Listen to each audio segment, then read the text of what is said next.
I'm Jessica, and this is my freedom story.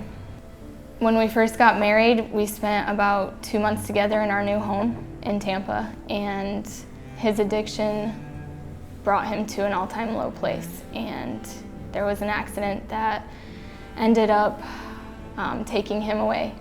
My biggest fears of being alone and abandoned were coming true at that point for me. And while he was over here being taken care of, I was alone. So when I got to come out to this side of Florida and be with my husband again, those were the hardest times ever. I didn't think we were gonna make it.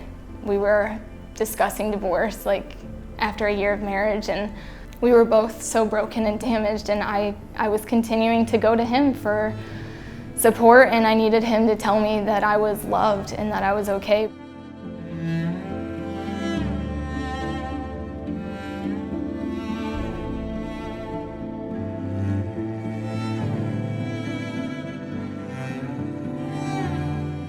I'm Hunter, and this is my freedom story.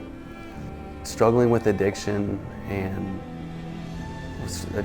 struggling with drugs and alcohol have consumed my life and have pretty much enslaved me. I landed in a Christian rehab facility over here in Delray. After long bouts with going to jail, multiple DUIs, and just the bondage that I was enslaved in, I'd had enough. For real this time, like enough was enough. I was tired, I was worn out. I couldn't stand on my own 2 feet, I couldn't hold a job.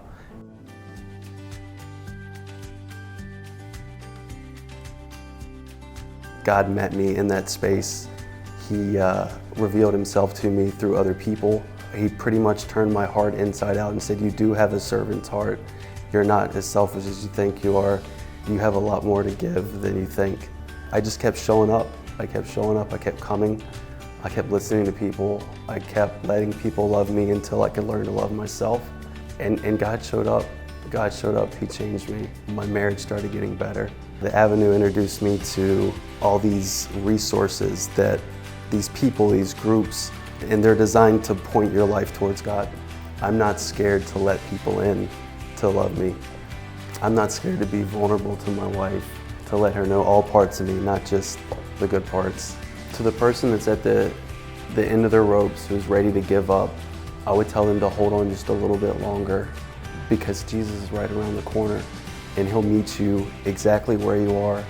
You don't have to get dressed up, you don't have to change anything about you. He'll meet you exactly with where you're at. Hold on and wait for Him.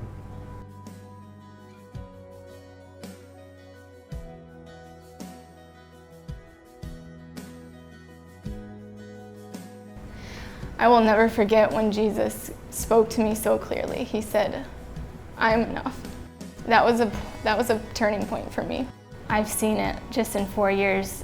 How could you bring us from a place where we were to where we are now? Financially stable, friends that love and care about us, a marriage where we know who we are in Christ, and that we're able to pursue each other in a beautiful way.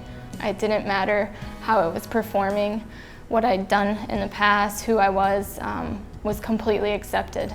And He pursued me recklessly. I love that word because it seems reckless to love someone that's gonna continue to sin or mess up, and He doesn't care. There's no